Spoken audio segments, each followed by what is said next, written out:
Thanks very much, Antonio. Concluding there with a very important observation that religion in Tibet, or this part of the world generally, is not a unitary phenomenon, but quite a complex concatenation of lots of different levels and layers that can be teased out where necessary. Now, Andy, are you going to do the first slot? Yes, I think so, since you're there. Our first discussant, Andy Quintman. Thank you. Good afternoon, everyone. Thank you for sticking around to the bitter end. We're nearly there, but not quite. So first, I want to share my predecessor's thanks to Ashok and Gina, and wherever you are, and your whole team for putting together such a stellar constellation of people. This has really been a tremendous day. It's also been my pleasure to collaborate with Ashok and Gina, together with my colleagues at Yale, Mark Turin and Sarah Schneiderman, who unfortunately couldn't be here today, in planning our own workshop, Himalayan Connections, and I know many of you will be joining us this weekend for that. So I want to just make some very brief and general comments before turning to the papers themselves. They're really wonderful, very evocative and rich papers. I'll say just a few things about them. This collection of papers, I think, gets to right to the themes that lie at the heart of this conference in general, and the idea of everyday religion in particular. That is the stuff of religious practice, whether physical or psychological. The ways in which it is created, accumulated, transformed, and discarded, and the means through which it shapes relationships between individuals, communities, and the natural world. And this is an idea that Mark Larimore and John Grimm have both spoken about, both at length and in quite some eloquent way. Religion, and especially those practices often included within the framework of everyday religion, produces stuff. And the matter that religion of religion raises the important question of just how things matter, and perhaps even why things matter. So this is part true because until the 1980s or so, and the so-called turn toward material culture in the study of religion, religion itself was often seen in direct opposition to materiality. Buddhism, in its modern incarnation, or some would put it in its modern invention, was for much of the last century believed to be a tradition largely aligned with post-Enlightenment and perhaps Protestant values, that is, rationality, universality, individual effort. It was seen as largely being defined through its textuality. It was more a philosophy than a religion. That is, at its heart, Buddhism was a tradition free from the taint of ritual and religious bric-a-brac. Now, of course, we now recognize that the materials produced through and employed by religious practices are invested with social agency and power. And as such, they're crucial for communities of religion, for religious practice and belief. But the realm of material religion and religious materiality, I think, also offer rich targets for scholarly interrogation, and we've heard quite a bit about that already today.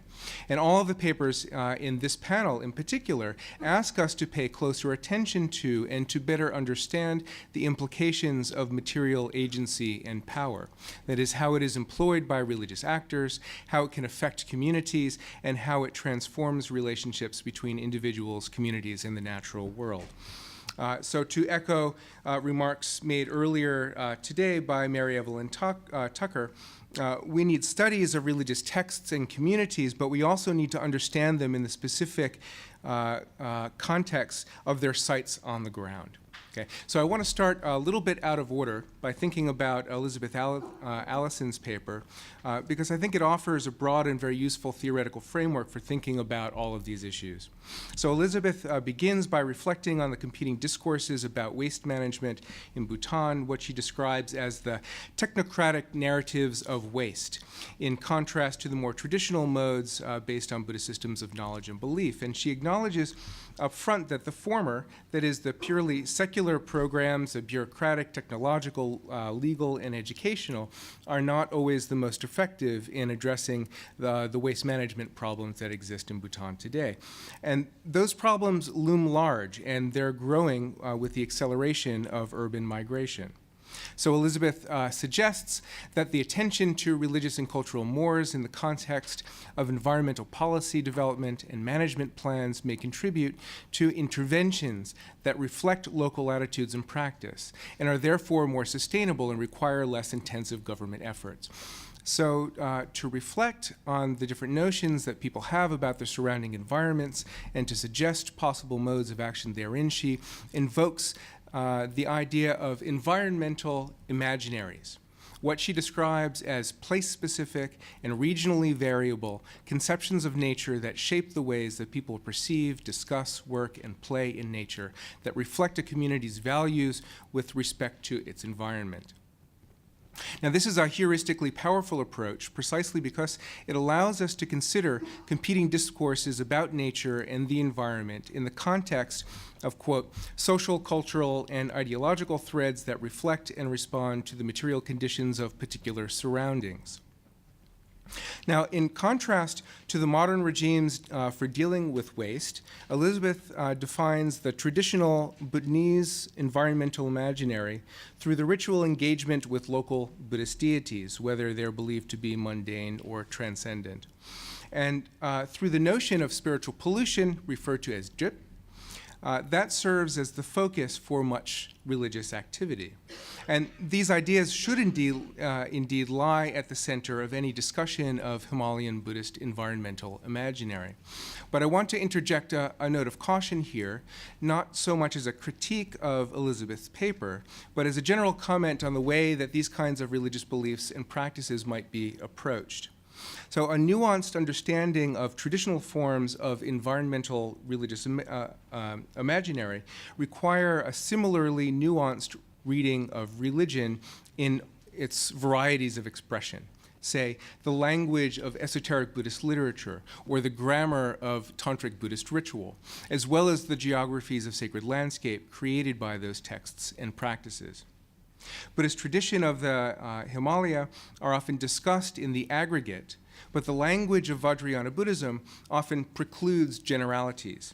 This should encourage us, I think, to look at specific texts and practices that delineate and maintain relationships between the human and divine realms, and that describe how drip or spiritual pollution is both produced and purified. It should also encourage us to look at ways in which certain texts and practices appear on the ground, trans-regionally, foregrounding not only their continuities, but also the ruptures between them. So fortunately, many of the presentations in this conference have taken up this very task, as do the other two papers in this panel, which turn us towards specific religious communities, practices, and materials to interrogate the local expression of the environmental imaginary. So Todd Lewis's paper alliteratively examines the punya and pap, or perhaps loosely put, the purity and pollution of pigeons as frames for understanding the relationships between religious belief, practice, and material culture, as well as the effects of those relationships on urban ecology of Kathmandu's old city. And Todd further underscores how those relationships have real-world effects on human life. To do so, he takes the useful approach of thinking about three modalities through which the religious life intersects with community. This came out in the paper, although he didn't mention it in his presentation. Thinking about religion as doctrine codified through a set of shared texts that help to create behavioral norms and a shared worldview. As an ethos, prescribing engagement with one's community and environment. And third, as constitutive of the institutions that shape communities and influence human interaction. So Todd lays out for us the urban ecology of Kathmandu's Asantol community, a landscape that should be familiar to anyone who's spent time in Nepal, a conglomeration, as we've seen, of dense settlements built up around monastic centers, Baha, deity temples, residential courtyards, gullies, rooftops, a maze of narrow lanes that connect them. But he adds to this map the traditional garbage dumping spaces, ancient wells, and aqueducts that transect them. And he further brings into relief its primary natural flora and fauna, the trees, gardens, cats, dogs, rats, mice, kites, sparrows, and the eponymous pigeons. And in laying out the schematic view of the Asang community, Todd, I think, nicely highlights the horizontal aspects of this ecology that spreads out, for example, from a temple center to a community's edge. But he also brings to light its vertical dimensions that describe a Newar urban household that, in Todd's words, float above the highly polluted ground level streets, and where what matters is preserving the upper story living spaces for eating, living, and ritual activity. And it's this vertical orientation that foregrounds the implicit social and cultural structures that determine precisely who performs the rituals in the upper reaches and who clears the refuse on the ground. Finally, Todd highlights the ways in which the creation of and activities within urban ecologies have real-world impacts on health and well-being. And here, pigeons serve as a marker for the highest aspirations of Buddhist ethos, of ahimsa, or nonviolence. Feeding pigeons is a ubiquitous activity among Kathmandu's Newar communities, reflecting this ethos of kindness toward animals. Yet, if pigeons are the target of religious practice, they're also the sources of escalating environmental and health degradation, so taking the form of a kind of rain of bird droppings or the spread of disease. So Todd presents us with a conundrum. What course of action is possible, advisable, or even practical when the activities of everyday religion exacerbates problems found within urban environments? So to answer this, he turns to an interpretive move that sits at the heart of mainstream Mahayana Buddhist tradition itself, one that pivots around the notion of upaya, or skillful action. And he turns to the beautiful poem text by Shantideva, The Way of the Bodhisattva, to determine what Todd calls a calculus of interpersonal good and karmic reckoning for householders. Now, in his epitaph, Todd places a quote from our oldest Buddhist textual source, the Sutta Nipata, against Shantideva's work, where the former has the famous line, "One should not kill a living being, nor cause it to be killed, nor incite another to kill."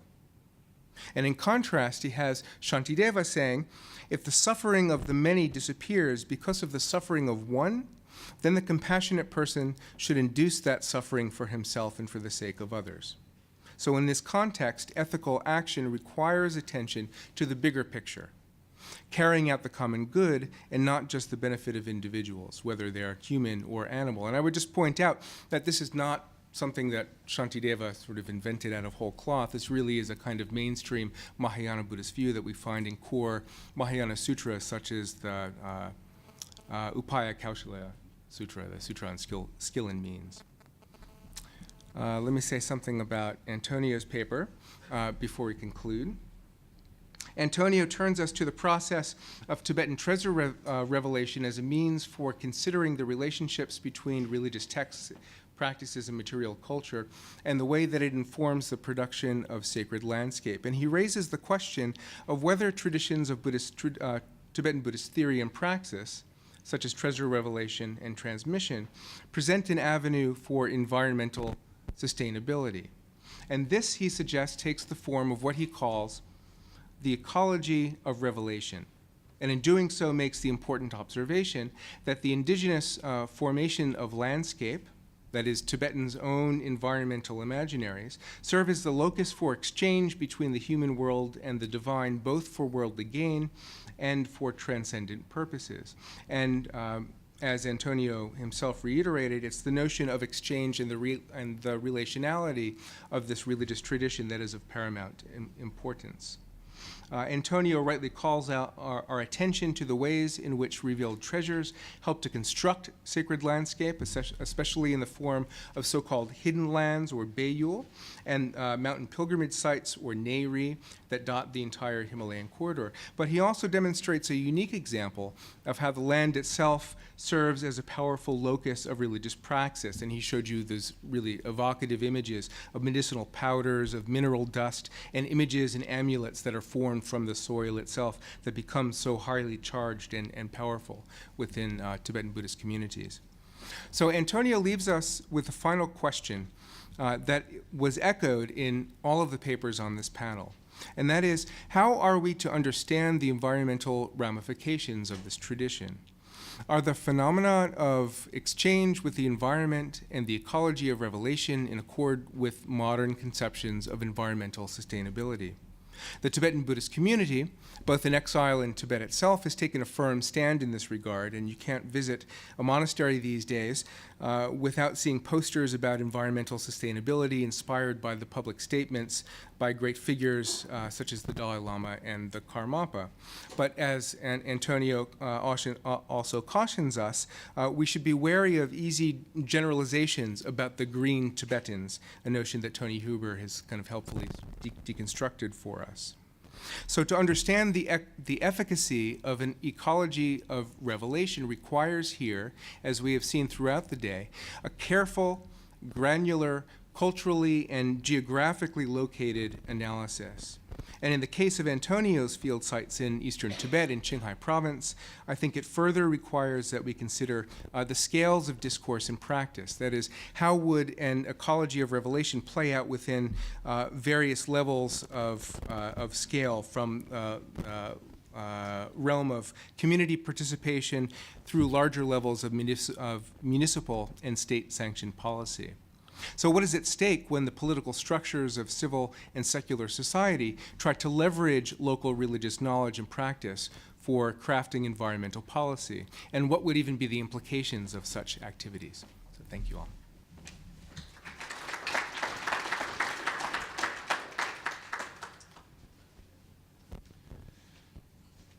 Now, as you know, Curtis is stuck in a snowdrift somewhere, and Mike Hutt has very generously offered to come up and extemporize on the strength of what he's heard. Thank you, Mike. Extemporize will be the word, actually, and after such a very fluent and detailed commentary on those papers, I can't hope to match that. I'd like to be the last of the day to thank the organisers of this function. I was briefly on the programme, I believe. I blipped across it as a provocateur in the last session for tomorrow, but then it emerged that I had to join the great northward migration, so I wouldn't be available. But you got me in the end. So I have to apologise for not having read these papers in advance, because I didn't know I was going to be asked to comment on them. So I can only base my very brief and anecdotal, perhaps, comments on what we've all heard. Starting with Todd's paper, actually throughout the day I've been reflecting on, particularly in the Kathmandu context, that increasingly dramatic contrast between what I think of as public squalor and growing private affluence, with a very shiny car dealer sales rooms on the one hand, and very large piles of rotting refuse on the other.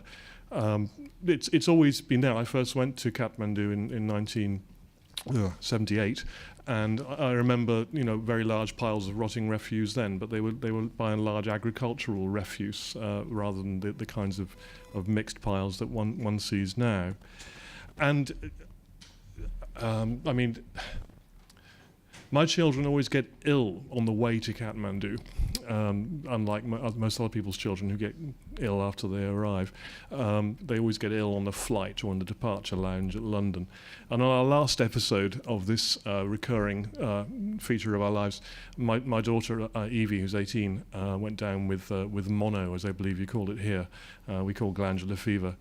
Just before they came to join me in Kathmandu. And my wife spent a happy couple of days tending her in a house in actually Mark and Sarah's apartment in Dorbigat, and she was watching the neighbours and observing the fact that the neighbour was busily scrubbing her backyard and washing her clothes till it was almost shining, and then throwing rubbish out over the wall, and said, Mike, can you explain, why somebody's so concerned to keep their inside the walls so very clean, but have no concern for the outside space?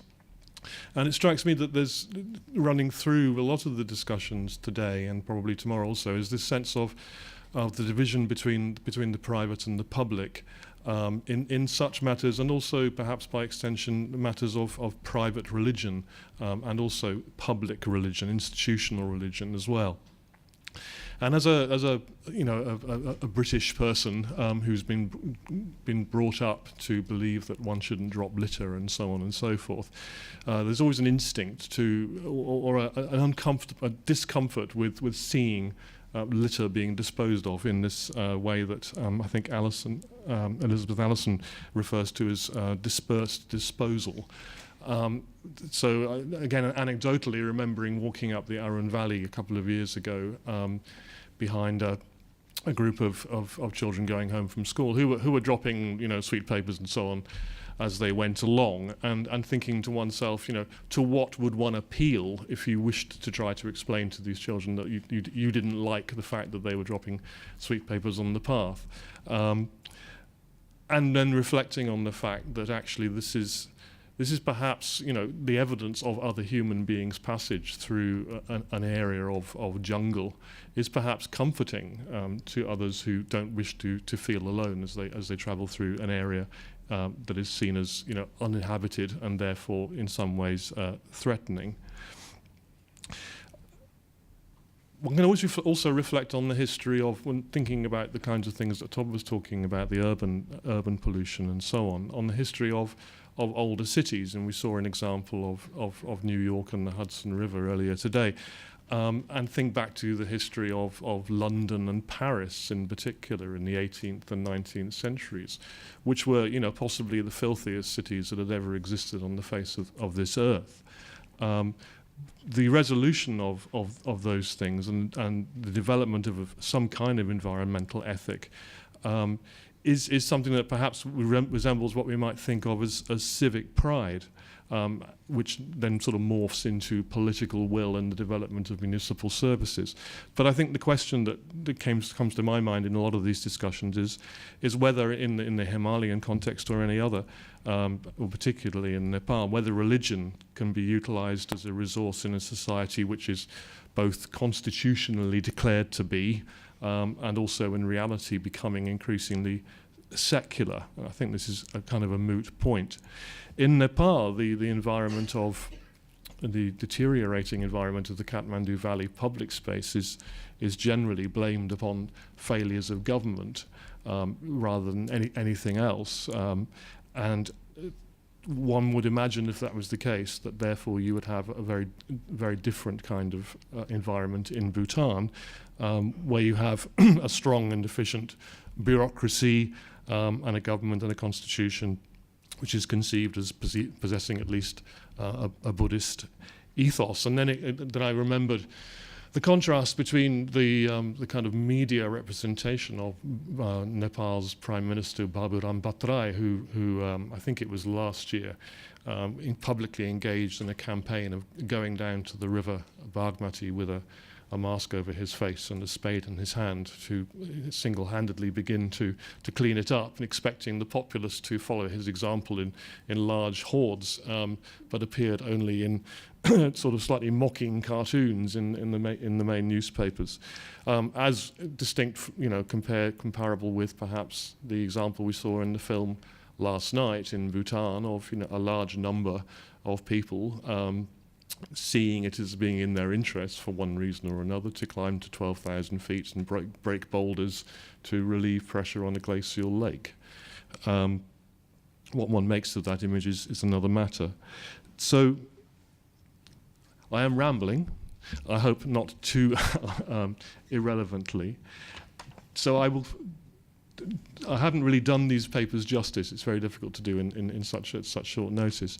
But I was just thinking, just finally to refer to Antonio's paper, as he began to talk about terma as I thought he was going to, as a kind of metaphor for respect for the balance of the environment. I was wondering to myself how relevant might this be to contemporary Tibet, because one thinks of the great Tertans, the great termas, as being firmly in the past, but my ignorance was dispelled by his very interesting presentation of modern day Tertans. And I was thinking back to the things that Todd had been saying about the way in which the fact that a text exists or a practice exists or has existed proves nothing necessarily about its modern salience. But I think the point that was made there, was a very pertinent one, and one we could perhaps bear in mind for tomorrow as well, which is that phenomena and individuals such as in the Tibetan context, Tertans, in the Himalayan context, Jankris, mountain deities, are perhaps of much greater importance for everyday religion for many Himalayan peoples than the so-called great traditions of the main Indic religions, to which ritual specialists do you turn for what purpose is perhaps as much a defining feature of what your religious identity is as whether you call yourself a Hindu or a Buddhist. These practices, these institutions are much more embedded in geographies and environments than these great traditions. And on that note, I will pause. Thank you very much.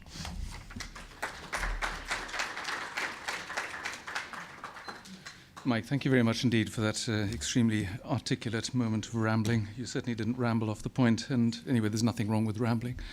And this is, in fact, of course, the point that so many people have been getting at today, the dilemma of bringing religion to bear in the service of society, whether it is possible to, as it were, put old religious wine in new institutional bottles. And this is exactly the same dilemma that Rousseau struggled with in the penultimate chapter of the social contract, the chapter on civil religion, where in a secular society, what do you do with this energy that is religion? Can you channel it in some way to the social good? And actually, it might not be inappropriate to read a little section from that chapter, where he's thinking about the formulation of this new form of religion, which he conceives as, and I quote, a purely civil profession of faith, whose articles it is for the sovereign to fix, not exactly as religious dogmas, but as feelings of sociability, without which it would be impossible to be either a good citizen or a faithful subject. And this religion, he says, I quote again, unites the worship of the divine with love for the laws, and, making the nation the object of the citizens' worship, teaches them that service to the state is service to its tutelary God. So on that note, perhaps we can ask the speakers and commentators to come and sit up there. Mike, you rambled so articulately, I think that perhaps I think we can ask you to sit up there, because I'm sure there might be questions. And as usual, the chair can be without a chair.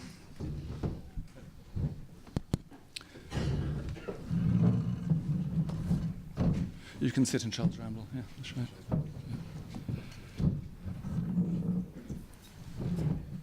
Yeah. Oh, it's probably easier actually if I can see what's going on from here.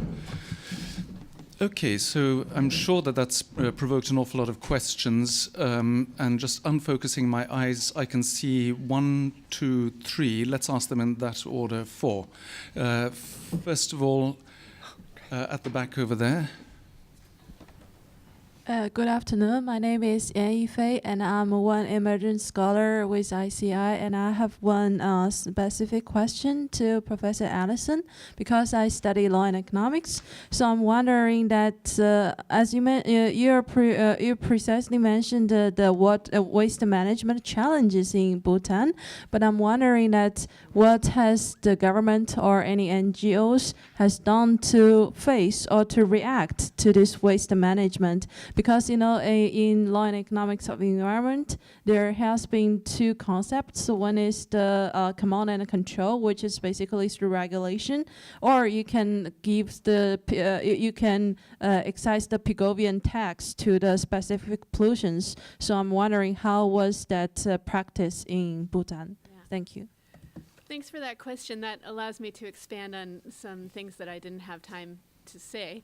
And in fact, a large part of my paper is just describing what the government identified as the challenge and the data that they had and the data that they needed. But that was why I ended up doing this study, was that the government was in the process of implementing the Waste Management Act. And they felt that people were sort of resistant, and they were wondering why. And to some extent, it's so it was a command and control situation where here's a new set of policies, and people and institutions need to adapt these policies. And so to some extent, it was just a problem of time. People don't change immediately. But as I discussed, I felt like it was also a deeper problem of competing paradigms. But so there was an act, there were requirements about where to dispose of the garbage and how. There are fines. There are now inspectors who go around fining people if they are littering or not properly disposing of garbage. And then there's an NGO called the Royal Society for the Protection of Nature that did a lot of public education campaigns and did theater and songs and different ways to engage people and even a winter camp to teach young children how to engage with the environment responsibly right around waste management. It was all about how to handle your waste. So if you want to look further, my doctoral dissertation goes into this in great detail. Thanks for your question.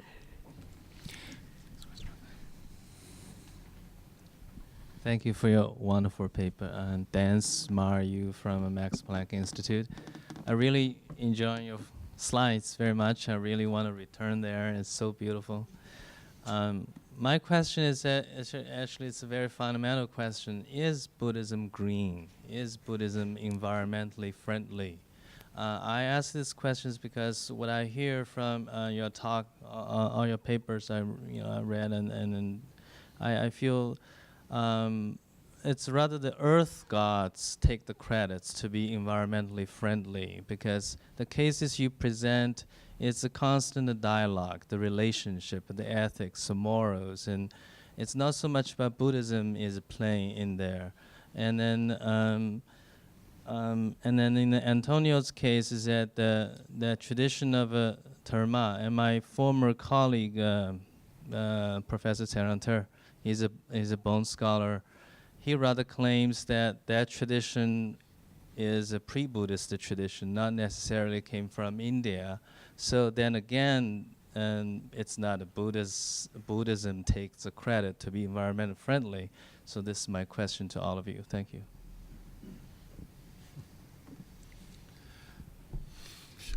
Who would like to start? Well, I can say this, that I think of any religious tradition as being multivocalic, and in fact that's one way to define it, is it has positions on almost everything.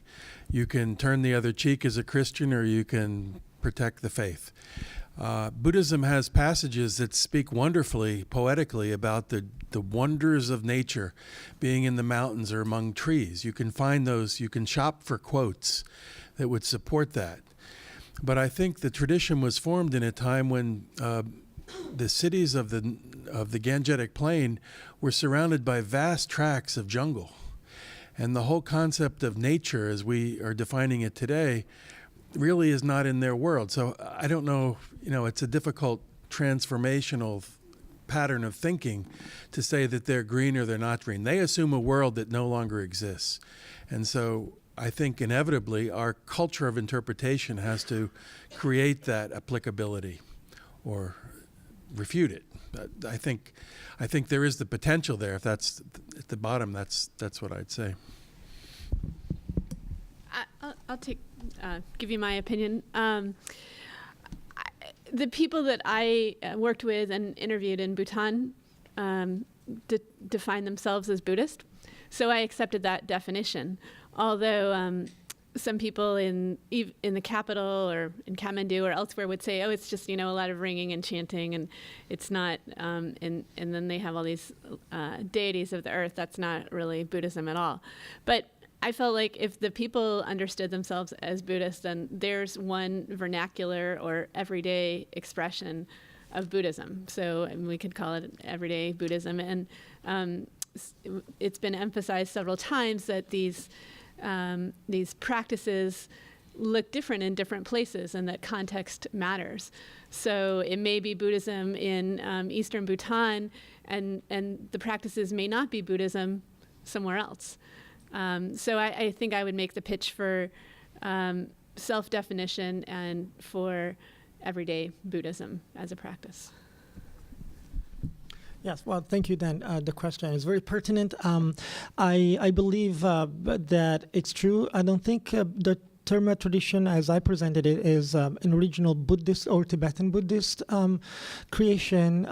We have evidence that the Bon or the pre-Buddhist priests did engage in concealment and kind of hiding texts and to preserve them from destruction. They claim the traditions, traditional scriptures claim they were protecting from Buddhism. So to prevent them to be destructed and destroyed, they kind of hid them somewhere in the soil or in the temples and in the pillars. So, but it's not even just a Bon tradition. I mean, the Nidhi Darshana in the Hindu tradition, and please indulge, correct me if I'm wrong, but in the Shaiva tradition also has this kind of a phenomena of the phenomenon of hiding texts, and once they're revealed, they kind of empower the devotee. And the Limpao Jin in the Taoist tradition also has this kind of phenomenon of hiding and revealing teaching. So it's not just Bon or it's not just Tibetan Buddhist, but it's definitely an opportunity to reflect on, especially in my case, on the relationship and the exchange that's been created around this tradition. And I don't claim that it's a Buddhist green or I don't know what else is green. But what I actually interested in exploring the Tibetans' conception of the environment and their idea of relationship with the landscape, because again, someone, I can't remember and I apologize, but someone did bring this up today, and I think it's important not just to impose our observations without considering what comes from the voices of, in this case, Tibetans. And so it's still an open question, and I hope that one day we'll have an answer, but it's an opportunity to begin a dialogue or a conversation, and in order to see if there's a kind of ground in these studies that would bring this up. Can I add one thing? Is this on? So I'm thinking of Tibetan Buddhist literature. This is going back quite early on, but even as late as the 18th, 19th century, and even some modern poetry shows a deep respect for and sensitivity to and sort of understanding of nature. There's a deep kind of connection and relationship to nature. And then also it comes through not only in poetry, but also in the treatises that define sacred landscape, the texts that draw the sort of boundaries of a sacred region or a sacred land, do so in language that shows a really deep and rich sensitivity for nature as such. Now the question then is, does that make them green? Well, was anyone in the 18th century green? Would we want to make that claim? I don't know. But there's certainly a sensitivity towards nature there. I think that's undeniable. Mike, do you want to? Okay. Next one was the gentleman in the red sweater. Martin Rivlin CUNY in Columbia. This is for Todd Lewis. Could you contextualize a bit the relationship between the political authorities in Kathmandu and the people you were living with? Because I'm sure that this problem existed before the Bhattarai government, when the Nepali Congress was in power, among others. You better believe it. Yeah. Well, in the full paper, and I'm sorry to say, when I was given this assignment, I decided to write up the whole paper, so I can't possibly condense it.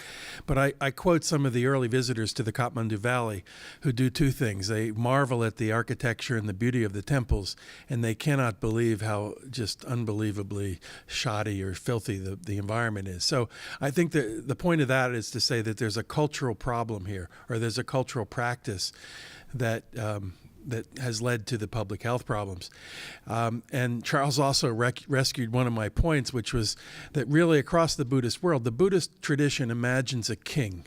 I mean, in general, as a king, as the person who solves the problem of purifying the Sangha and of taking responsibility for the whole society. The problem is that the Buddhist world has almost run out of kings. And so now, what do? Because if you look at the text, almost all the advice on how to maintain a polity is directed to kings. So now, in the words of the Sri Lankan scholar H.L. Sunavaratne, he says that Buddhists are now taking on the work of kings, and he's talking about Sri Lanka. But in fact, I think everywhere that's what Buddhists are reduced to. So and forced to do.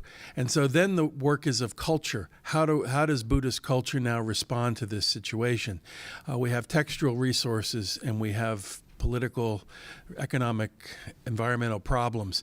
And the next step to me has to be to alter the software of the society, that is the culture, and use Buddhism where appropriate. Unfortunately, in the Kathmandu Valley, to say it's a dysfunctional political and infrastructural situation is an understatement. I mean, I've been going there 32 years, and it's really, and what's happened is that the rich who can get out have now moved to the suburbs up in Lazimpat or Chhatrapati or further out into the countryside. And so the market that I worked in that was very intact in some ways as a Buddhist community of householders has now dispersed. And they're having to reinvent how their tradition works. When someone dies and they're from Asantol and they're living out past Bodha, what do? You're supposed to carry the body, but there are not many people who could do that. So they're having to rejigger their whole tradition, partly because of the just dysfunction of the infrastructure that they can't any longer tolerate, or they leave Nepal, which is, of course, a very large exodus. We have 5 questioners lined up and only 7 minutes left, I've been informed, so if we can keep them fairly brisk. The order is going to be this. There's Nima Tashi, the gentleman in the back. Before the gentleman in the back, there is a video link question, then the gentleman in the back, somebody over there, somebody else over there, and then this gentleman. So Nima Tashi next. If we can keep the questions short and the answers fairly short as well, please. No, I have one question for Antonio. I mean, it's a very interesting topic about the Dedong and the Dhamma. But for the master of the Osai Doji, the master reveals the secret object in one particular place, or he travel around, and he get all the valuable things at different places. And how did he get the science of these burial places in his dream, or just get it from his teachers? Mm-hmm. That's the question. Well, thank you for the question. Yes, he did in a traditional way. So technically, they have this connection with their previous lives as direct disciples of Padmasambhava, and so he was recognized as such. Pema Sangye, one of the disciples, and so he started to develop this enormous ability to experience visions, and slowly visions became also a kind of a channel connection with the Dakinis, and sorry, a little bit technical, but the Dakinis are this kind of ethereal figures who announce and in a way teach or send messages to visionaries, and so he received this and instructions or guidance how to reach places where there were treasures that were supposed to be revealed by him specifically, and so he did, and he traveled across different areas of Tibet, and so the signs are both the announcement from the Dakinis, and then they are also visions where he actually sees the places where he has to go, and so when he reaches the area, he identifies them, he remembers them, and so it's both a little bit vague and also very personal, but nevertheless, he retrieved several items between the area, I would say, Gonjo, close to Chamdo, and Nanchen, where he lived for last 10 years of his life, right? So I don't know if that suggests anything. At this point, we're going to have a question from somebody on video link. But before I do read the question out, I've been asked to thank all the people who have been watching the proceedings. You don't know this, but you've been observed by 30 people online. So thank you to this invisible presence for joining us. The question I have in front of me is from Carlos Mondragon. Carlos, wonderful to hear from you wherever you are. I think he's in Mexico at the moment. This is what it says here. Carlos is an anthropologist who worked in Melanesia and also in South Central Tibet. The question is for Antonio, and I'll read it out. You seem to present the process of exchange as adequate conduct in exchange for terma. However, Since various parts of the environment are personified in complex ways, I wonder if you could elaborate a bit on the actual objects of exchange between persons and places, and specifically, how might these processes inform policies of sustainability? To sum up, the first question, expand on what is exchanged. Only adequate in exchange for terma? I think the idiom of exchange is very fertile. Well, thank you, Carlos? Carlos. Well, thank you, Carlos, for the question. Yes, very pertinent. Had I had the time to indulge a little bit longer, but in my paper I do, there are certain items that, I don't know if I should look at the camera, but I feel uncomfortable. But there are certain items. He's probably gone to bed by now anyway. Still early. Yeah, anyways, so yeah, there are certain items that are considered, that the treasure revealer is supposed to replace. And I'm one of the persons I talked to, Trashi Gensen, one of the guys with this funky hairdo, and he actually produces sort of little, they call it bumze in Tibetan, which is kind of a vase of sacred substances that, blessed and consecrated with appropriate rituals, becomes a precious item that is supposed to replace the treasure once he retrieves it. Otherwise, Osel Dorje also replaced, the older Lama that you saw probably, hopefully, in the slide, also replaced it with personal items. And I don't know exactly what he used, but there is an attempt to replace it with something consecrated, that themselves consecrated, because they have the power of recreating these precious objects themselves, not identical to the statues or texts they retrieve, but definitely of a similar or equal value. And so the idea is to refill the space that has been emptied by retrieving the treasure with something else and sealed, so that the mountain or the place where the treasure protector, in Tibetan Tersung or Tirdak, is supposed to live, in order to maintain this kind of ideal stability that has secured the treasure for a millennium, basically. And so this is the idea behind the replacement. Now, in terms of okay, I guess I hope that's a sufficient answer. Okay, thanks, Carlos. Yeah, thank you. And thanks, Antonio. Gentleman in the back, at last. Thank you for your presentation, Bob Larrick. I work with the UN mental health community, UN mental health and NGO community on these issues, also an Interfaith Institute. And I wanted to ask, what's wrong with our politics and religious state and scientific state that we can't deal with these issues and build a platform of better understanding and a better politics to move on these issues more effectively? What's wrong with, since you speak about identity, thank you, I'm supposed to go to a mental health function later. What's wrong with our identities and egos of supremacy that we can't work together for leaving our children a better world and a culture of mutual respect and consideration? And what rules our lives from a mental health perspective is our unconscious and consciousness, and don't we need to develop better consciousnesses where we can work together as in greater compatibility and perhaps the understanding of our where we came from, and better science also of our Father, Mother, Creator, God, universal soul, and the need to leave our children a better world on earth as well as ourselves. Thanks for the question. In view of the shortage of time, I think we're just going to have one delegate from the panel to answer that one. Good man, Mike. That's a huge question. You're regretting it now, aren't you? Yes. What is wrong with us?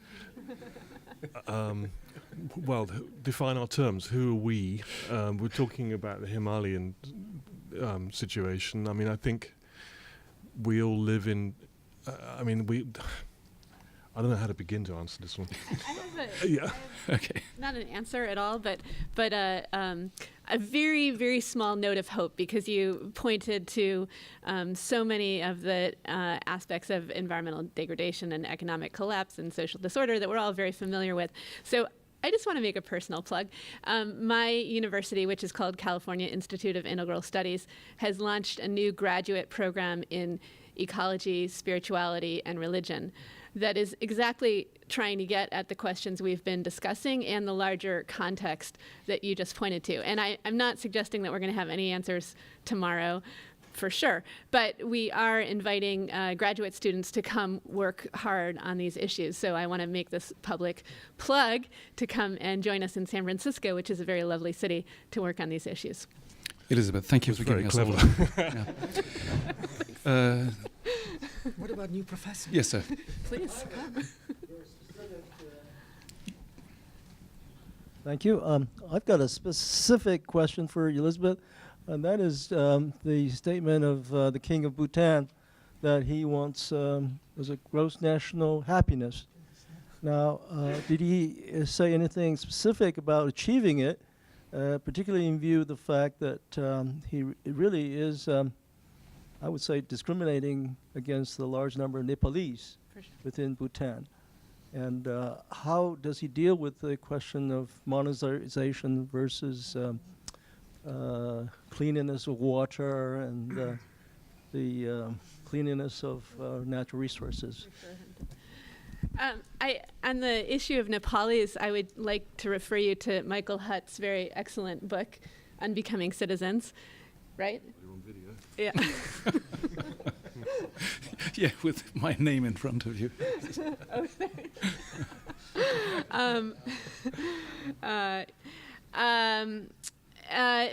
as far as gross national happiness, it is a policy that is being enacted, and there is an arm of the government called the Gross National Happiness Commission that is, it used to be the, I don't remember, but something like the Sustainable Development Commission.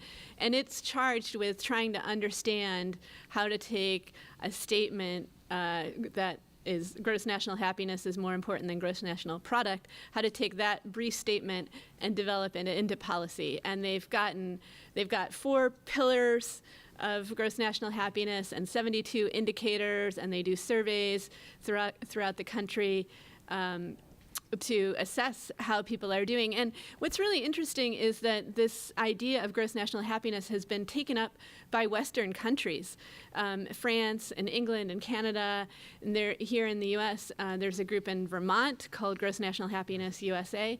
So I think that it responds to the previous gentleman's question in a certain way. This is a way of looking at how we're doing as human beings that doesn't reduce us to Homo economicus, or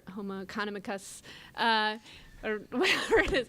Sorry, long day. It says that we're more than economic human beings. It says that we have desires for connection, for spirituality, for art, and for a healthy environment. And so, as I said, a number of other countries and states have taken up this idea, which I think is very promising. And I think that's it. Perfect timing. Thank you very much. I'd like to, and before I hand over to Gina, and probably, Gina, certainly first of all, I'd just like to say thank you very much to our speakers and our commentators for a very enlightening afternoon. And thanks also to the audience for these very stimulating questions. More tomorrow. Thank you. I would also like to thank Dr. Charles Ramble for his great service as chair and for keeping everything so cohesive. Thank you. You did a wonderful job. Just a few announcements. So yes, please. Thank you very much. Thank you.